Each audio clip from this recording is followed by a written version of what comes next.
केरल के त्रिशूर जिले में गुरुवायूर शहर में गुरुवायूरप्पन का मंदिर है। यह भगवान श्री कृष्ण को समर्पित है।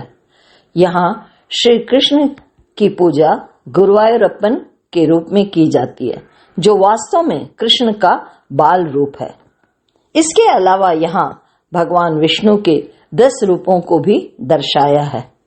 ऐसा माना जाता है कि मंदिर का निर्माण देवताओं के वास्तुकार श्री विश्वकर्मा ने किया था। निर्माण कार्य कुछ ईश्वर ने इस प्रकार किया कि सूर्य की पहली किरण भगवान विष्णु के चरणों को सबसे पहले स्पर्श कर सके, और मंदिर का मुख्य द्वार पूर्व दिशा में है।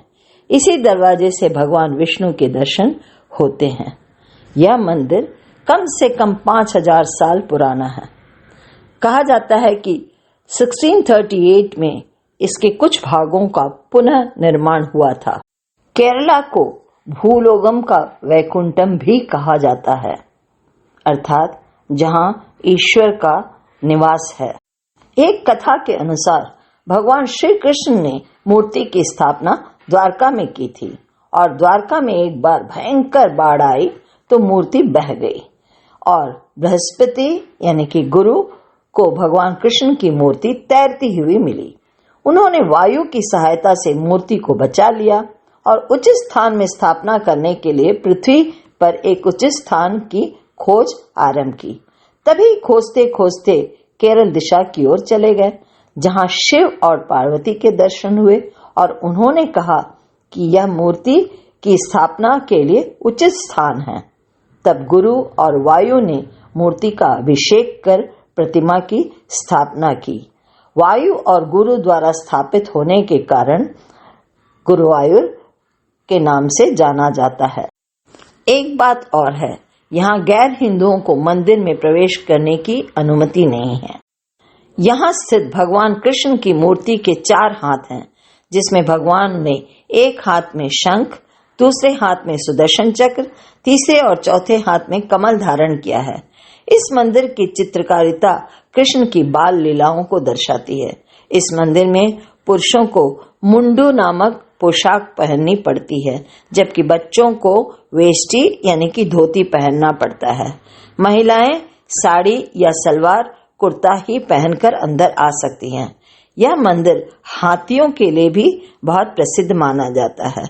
इस मंदिर में तुलाभारम का एक खास सिस्टम है, रिवाज है, जिसमें व्यक्ति को तराजू में तौला जाता है और उसके आधार पर मन्नत के लिए जो कुछ भी वस्तु आप मानते हैं उस वस्तुओं का दान किया जाता है। मंदिर सुबह 3 बजे खुलता है और दोपहर 12:30 बजे बंद हो जाता है। फिर शाम को 4:30 बजे से 9:15 तक खुला रहता है। इस मंदिर में पूजा केवल नंबूदरी ही करते हैं। केरल के ही कोट्टायम जिले में तिरुवेरुप्पु में भगवान श्री कृष्ण का एक और मंदिर है। इस मंदिर से भी जुड़ी बहुत सारी कथाएं हैं, जिनमें से एक मैं आप लोगों से आज अभी साझा करूंगी।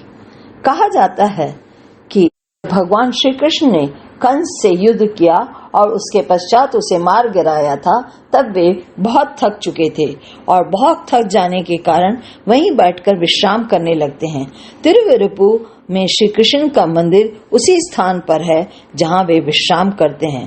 विश्राम के पश्चात उन्हें बड़े जोरों की भूख लगती है, अतः कुछ कथाओं में यह भी बताया गया है कि यहाँ जो मंदिर है, यहाँ 5 या 10 बार प्रसाद भोग के रूप में चढ़ाया जाता है और मंदिर कभी बंद ही नहीं होता।